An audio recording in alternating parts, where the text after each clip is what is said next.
Hello and welcome to another Epic World Builder. My name is Mike Hewitt, and today we're going to be doing something really different.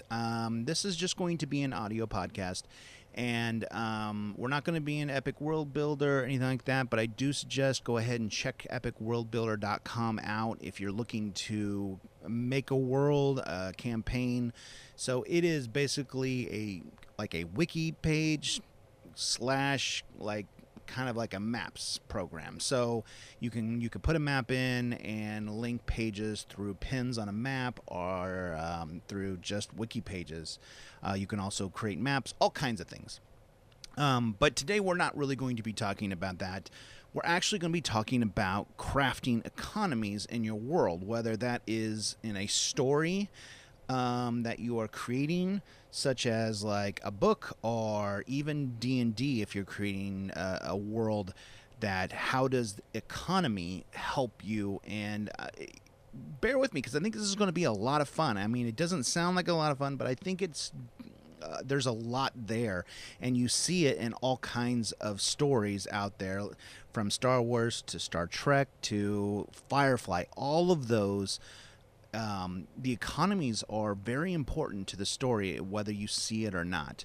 First of all, or whatever, not first, second, or whatever, if you hear like a fan, I do have a heater on. It is like -10 where I'm at. So I do want to apologize about that. But also, before we get to our main topic, there's a couple things I want to do. We did have a contest, and we had public campaigns contest and a public map contest, and that is over. We're going to be having one very soon, another one. But A Tale of Giants won our public campaign, for the best voted on, and Arcane Wanderer 3 won our public maps. I created a map, and they are both going to be getting a t-shirt, and we're going to be sending that out to them. The other thing I wanted to do is we're highlighting 2 cities that are listening to the podcast. Obviously, we don't have, when it comes to podcasts, we don't have, usernames or anything like that. But what I can tell is who's listening in what cities and over a period of time. So the 2 cities I want to highlight is Calgary, Alberta, and that is in Canada, and Raleigh, North Carolina in the United States. I want to thank you both. Both of those cities, I think we have listeners there, and multiple listeners in Raleigh, North Carolina, and that thank you very much. We can go through and tell they've been listening from the very beginning and listening to all the podcasts and have a big surge there. So I want to thank you. And if you want to get your city up there, the more you listen, the better. If you can go back and listen to past ones. Right now we're highlighting people that have listened to every podcast. We could tell that it's more than everyone, all the podcasts. So, but on to the main topic. We are going to be talking about crafting economies, and it's basically the heartbeat of a fictional world. So first of all, what does that mean? And I'm going to kind of define a few. First of all, defining and explain what an economy system is. It's the framework that defines how resources are distributed and used within a society. It's basically who has the gold and basically what they're going to do with it. Now, we're going to get into what fantasy worlds like Star Trek and everything from, Lord of the Rings, what they get to, but I want to kind of describe a few. If you don't know, because we live in a very simplistic, we have money, you do work, you get money, you pass it around.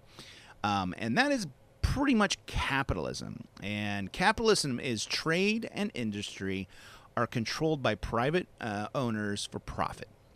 Think of the classic, cyberpunk cities. The example I was reading was cyberpunk cities and mega corporations wielding power.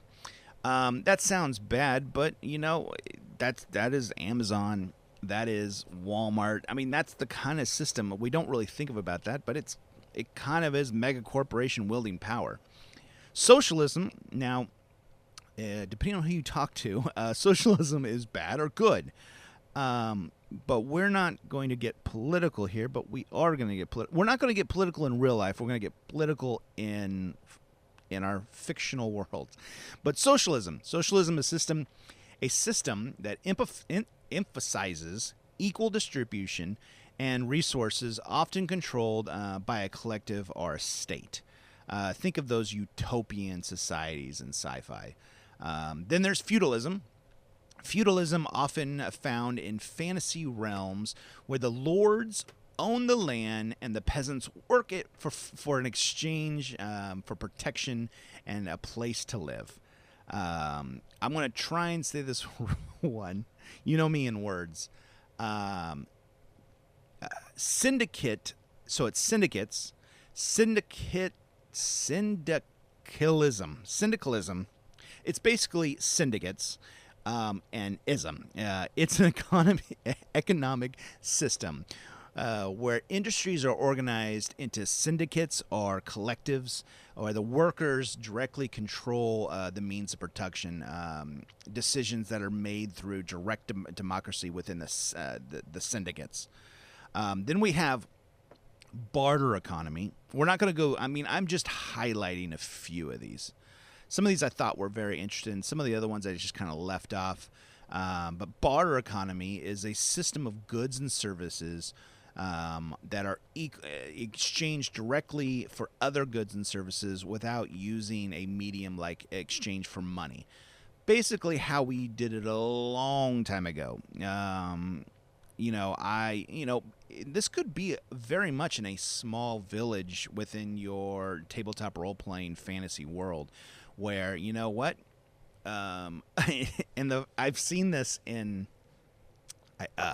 certain TV shows. Raising Hope, I don't know why, is the one that sticks out with me, where somebody has tons of lobsters and they start trading lobsters for back massages.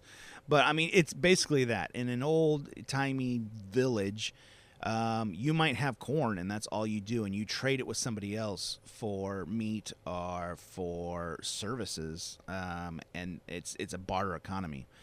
We're gonna these might not seem important. Later on we're gonna say why they're important, so please stick around. I know this seems like homework almost, but if you're a world builder, you're gonna enjoy this. Next one, social market economy, a system that combines the free market capitalist economy system with social policies that establish both fair competition within the market and a welfare state. That's kind of, I think, what a lot of our societies are now. I think that's, I'm not a politician or anything like that or an economist, but I think that's kind of what America is. The next one is very interesting. In anarcho-capitalism, I think it's anarchy with an O, capitalism, a system where the state is abolished and all services, including law and order, are provided by a private business in a free market. Well, I find that interesting. I have three more real quick. A participatory economics, also known as a parcon. I think I'm saying that right. This is an economic system where planning and management are done by decentralized democratic institution. Workers and customers have a say in decision making in their workplaces and economies. Distributionism, the economic ideology asserting that the world's productive assets should be widely owned rather than concentrated, in emphasis in a middle way between capitalism and socialism, focused on a separate property of ownership, focusing on spreading property ownership. And then the last one, real quick, is mutualism. Mutualism. A system based on a market where goods and services are exchanged through barter and mutual credit, with an emphasis on cooperative and mutual benefit transactions. Okay, so going through some of those, why does this matter in our world? An economic system is kind of the heartbeat of a society. It influences pretty much everything, from grand politics, of like an empire and how people live out their lives. If people are in a rich society or a futuristic society where they don't need food or something is just given to them, or then it changes the way they feel and act. If you're poor, even in a society where everything is just capitalism, or a certain, even within a certain set, people on either end are going to be different.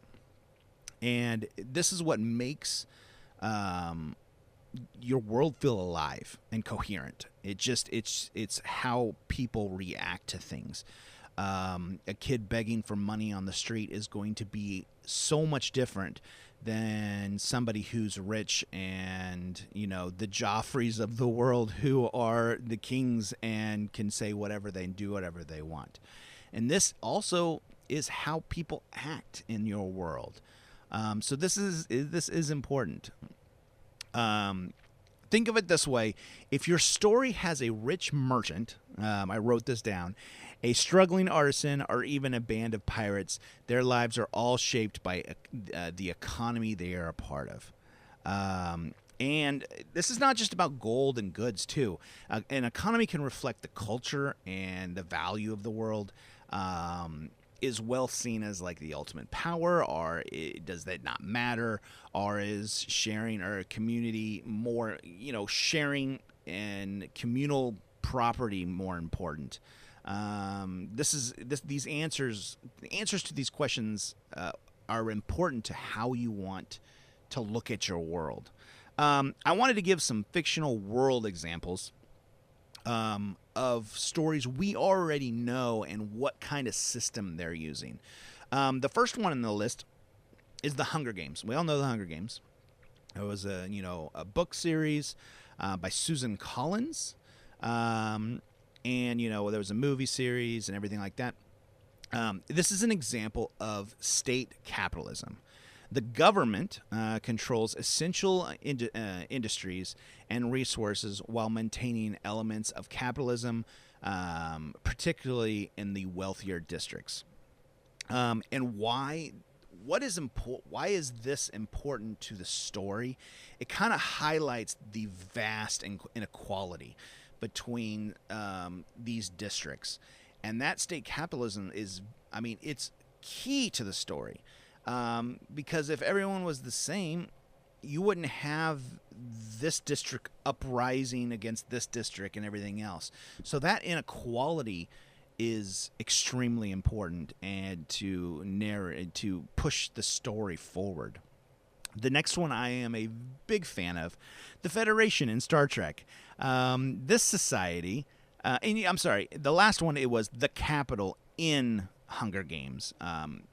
Is state capitalism. But the Federation in Star Trek. The Federation, this is a representation of post-sacred-city economy. Post-sacred-city. Golly, guys, I'm sorry. Sacred economy. Basically, due to the advanced technologies in Star Trek, like replicators, they don't need food. They don't need shelter. You can just say, I love you. You go over there and Earl Grey tea, warm, and boom. You have not only food, you have the container to go around the food. You have a cup or a mug full of coffee or tea. And this is a great way to move the story forward, because this gives the idea of a utopian vision of the future where there are no material needs. So now, what is important? what is important in this economy? There is no gold. There's no money moving around. Definitely in the Federation, there are the Ferengi and all kinds of other stuff like that. But there is no system of moving around. So it is of the mind. I mean, your reputation and how you act is what is key in this kind of economy. The next one I like, the Shire, and I love these. These are when I wrote these out. It's just not this story; it's this part of the story, because there's a big part of the Lord of the Rings, right? There's the human kingdoms and Mordor and all this stuff and the Shire, but this is the Shire. The Shire of Lord of the Rings. This is an example of traditional economy. The hobbits live a very simple society, just where they farm, they trade, everything's done in small scales. The economy is based on tradition and customs, and it's just a very simplistic world of, okay, I've got corn, you've got green beans, I'll trade you corn for green beans, or I need meat, or I need this being built. It's just a traditional economy. And why this is important to the story is it shows the Shire as a very simplistic nature, a very peaceful place. And it contrasts very much to the more darker parts, the more complex parts of the world outside of it. So when you're looking at this world and, you're in the Shire, and the story does it really well. You're in the Shire, and then all of a sudden you go to this dark, muddy, human world, or it's not really human, but there are other people there, and they go, and that's where they meet, I think it was the Prancing Pony. I'm sorry, I apologize. It's been a while, and it's this whole other world where it's not this just fun, peaceful, and if I say the Shire right now, the music, it's playing. And so that's a great way of shaping your story and your world. The next one is the Empire. You know it in Star Wars. This is seen as a war economy, where the economic growth and stability is heavily reliant on production and preparation of war. It's just all war all the time, and we see that in the Empire. This world that is not about. There's no movie theaters. There might be, but you don't see it. It's just all war. It's all that kind of stuff, and that brings a very good point and a very cool story contrast that focuses on war and the authoritative nature of war and how the Empire is over everyone else. They're watching every single second, and they're not interested in you going bowling or watching movies. It is all about the focus on that. So that one's a very, very good, and it changes the way story exists at all. I've played a few Star Wars role-playing games, tabletop role-playing games, and it is an interesting concept that you're going around, because when you're there's all kinds of different things. There's merchants and, bounty hunters, and obviously bounty hunters are after money. But when you're in that military world, there is no money. You exist by rank. The next is the Alliance in Firefly. They exhibit traits of corporatism, where the government has large corporations working together and to control the system, often at the expense of smaller, in this case, outer planets. The Alliance controls over the economy, mirrors the political and military control, reinforcing the central theme of resistance by the Serenity against an overbearing government. Yes, that gigantic of large corporations working together to take them down in Serenity, and in Serenity's case, are the crew of this Firefly is no, it was Serenity.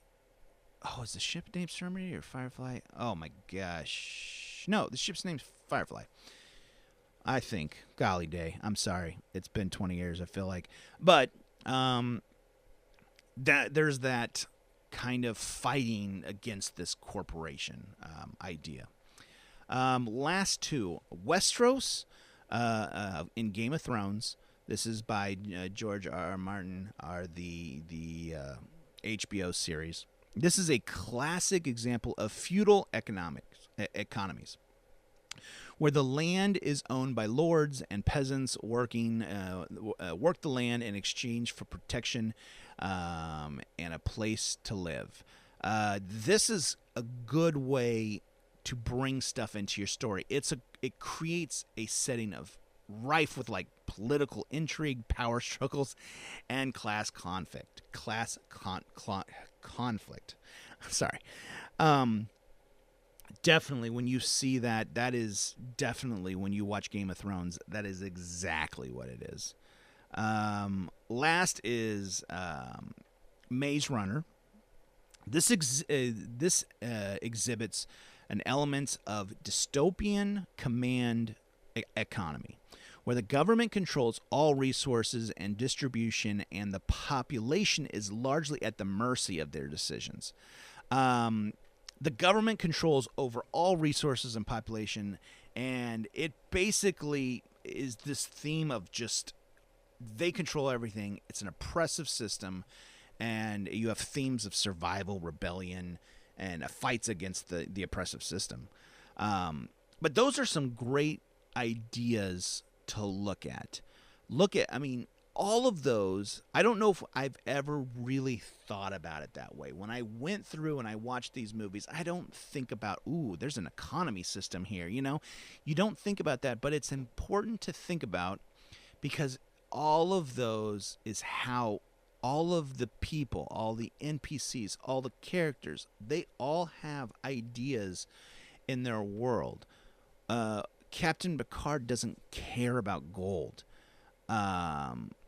But people from Game of Thrones do. You have poor people in Game of Thrones, and you have rich people in Game of Thrones, and Maze Runner, and Star Wars. I mean, it's very fascinating. And some of these, there might be multiple. So when you look at some economy systems, even in some of these stories, there might be separate. Star Wars is a good one. In the Empire, there is no money. I don't see money except for when they pay bounty hunters, and that is it. But then there's huge sections where Jedis don't care about money, but then all of a sudden they need a hyperdrive on Tatooine, and then they need money. So it's even in a single story, there might be multiple economies kind of battling out. So that's very important to know. The last one of grouping I have is different kinds of currencies. I was trying to think, how do we think outside of it? Now, a lot of us in tabletop role-playing games, we are in the world of fantasy. That is a huge one. We live in these worlds, and it's kind of medieval, and there's gold, platinum, silver, and copper. And that is the first one. Gold coins. This is traditional currency, and this might not just be gold coins. It could be dollar bills and cents, or yen, or pounds, or euros, depending on where you are. Gold coins, common in fantasy settings. Gold coins can symbolize a classic medieval economy. Their use might involve treasure hunts, heists, quests, and driving adventures and conflicts. This is by far my favorite, and I'm not going to really harp a lot on this because I think we know this one really, really well.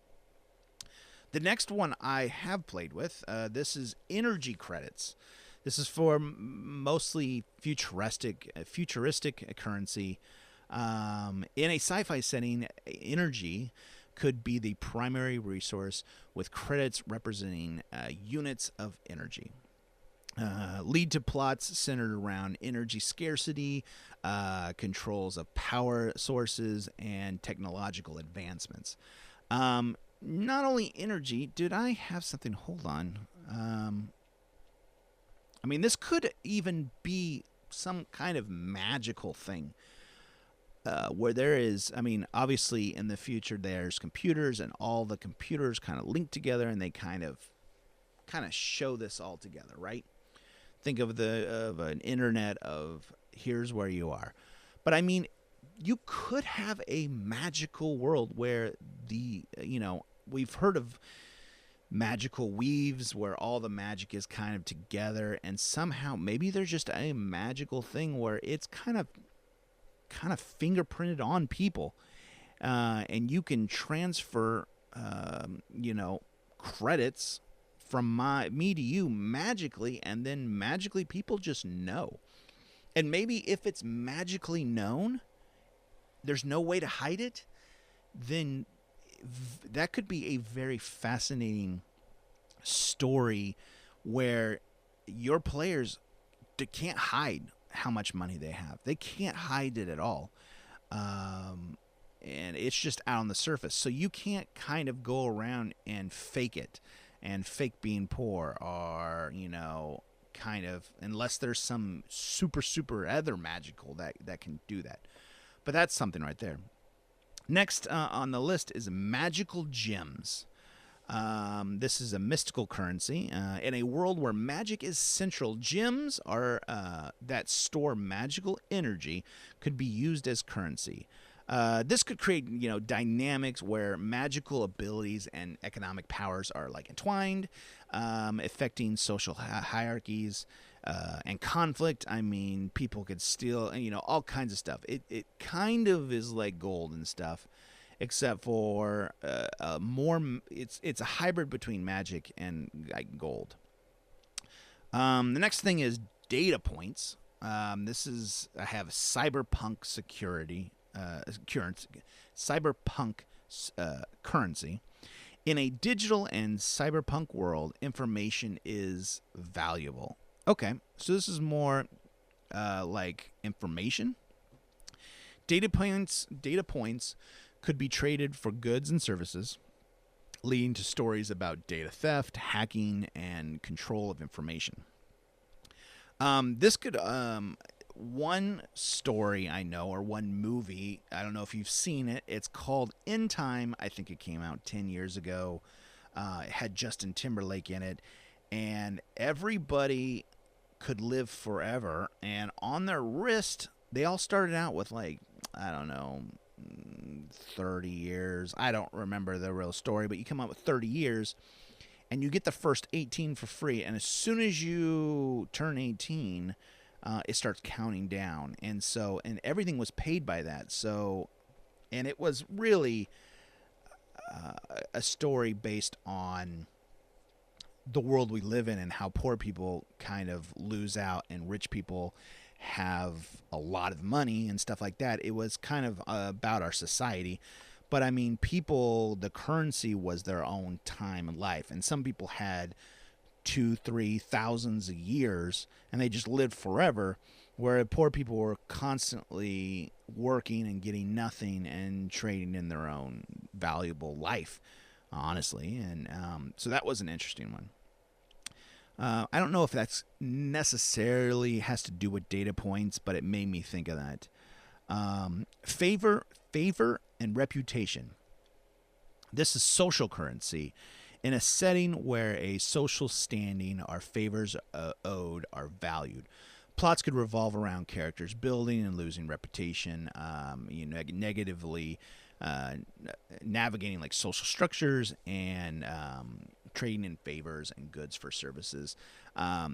This kind of is around Star Trek. This is where Star Trek's currency really is, if you really think about it. It's all about reputation. A captain or this, or how people see you, is way more, and what you have to give to society is way more important than the actual gold it is.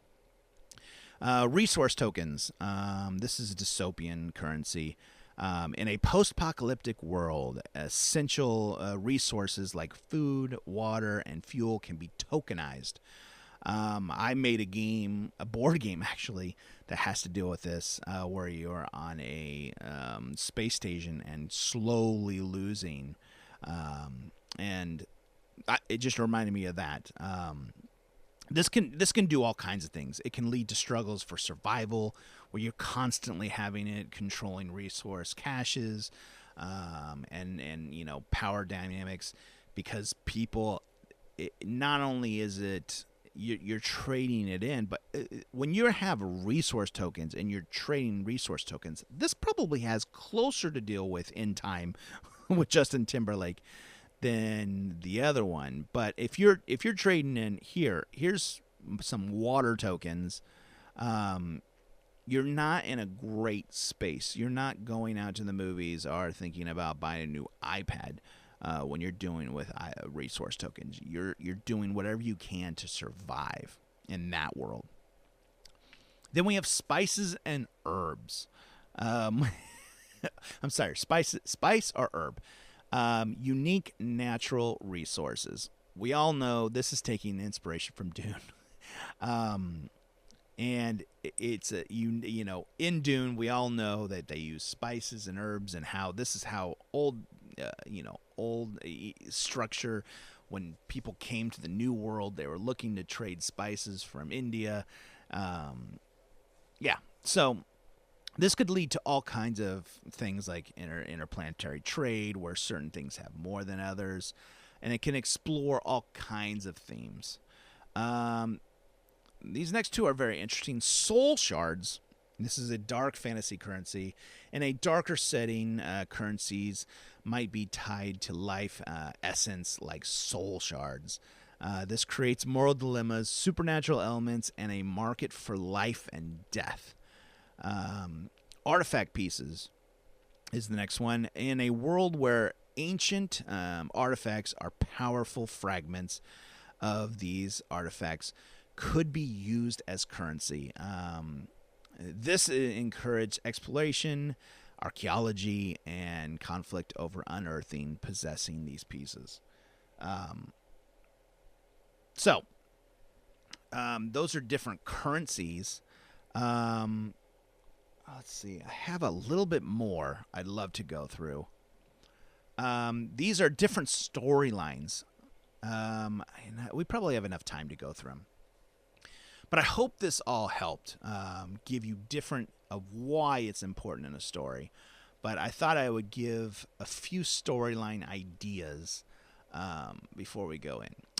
The cursed coinage. The kingdom's new gold coins are cursed, causing greed and chaos. Players must find a source of the curse to stop it. So this could be all kinds of things, like more gold. People have all kinds. So the more gold you have, that's great. You're more rich, but then you're also more cursed, and more bad things could happen. So a way of changing that, or trading to where things are, where you're less cursed, the poorer you are, is a very interesting idea. Trade war. Two rival cities are locked in a bitter trade war. The party must negotiate peace or choose a side to support. That's a great idea of a great campaign of getting players to figure out how to get these two places to survive against each other. Monopoly of the Mages. A powerful wizards guild monopolizes potion production. Players need to break the monopoly to find an alternative solution. Next one, Pirates Plunder Economy. The coastal town thrives on goods stolen by pirates. The party must deal with moral dilemmas and potential conflicts. The Miners Uprise. Exploited miners in the magical gem mine start a rebellion. Players can join the rebellion. They can mediate. They can, or they side with the miners' owners. A black market. The black market of magical items. A black market a market deals with the illegal magical items. Players could be tasked to shut it down or get entangled in its dealings. Let's do a few more of these. Economic collapse and prophecy. The economic collapse is foretold by an ancient prophecy. The party must uncover and prevent the foreseen events. A drought and famine. A prolonged drought causes famine and tensions rise. The party must find a way to bring rain and find food sources. One I did a while back. Oh man, it had to have been 6-7 years ago. What my party came to this town, and it was this group of, I think, halflings and gnomes, but there was some dragons nearby, ancient, large dragons, and their whole society was based on stealth. They stealthed. They had these small tunnels, and they would get in, and they would harvest everything they could from the dragons without waking them. Everything from tears to, they would take, clippings. I mean, you name it. They took anything they could, because all of this stuff is magical, and would take it from there. And that was what their whole society was based on. So it caused them to be very stealthful and hidden, and it was a very interesting concept. So I hope that helps. I hope you, a lot of times we think of so many different things when we do world building, from NPCs to all kinds of stuff, but sometimes we don't look at the things that are behind the covers of, oh, okay, well, this, poor kid on a sand planet, because of this, because of this economy or this social standings. But money is important. Money shapes how we are. When you're rich and have nothing, I mean, you have everything, it changes the way you act, compared to someone who has nothing, and the society that is around us and how they do it. So I hope that helps. Thanks again. Subscribe and like wherever you are, whatever podcast place you're listening to this on. And please, if you could, come to Epic World Builder. You can start a campaign for free, and we have all kinds of new stuff, like from generative pages to all kinds of things. And so if you can come, check it out. So thank you guys, and always keep building.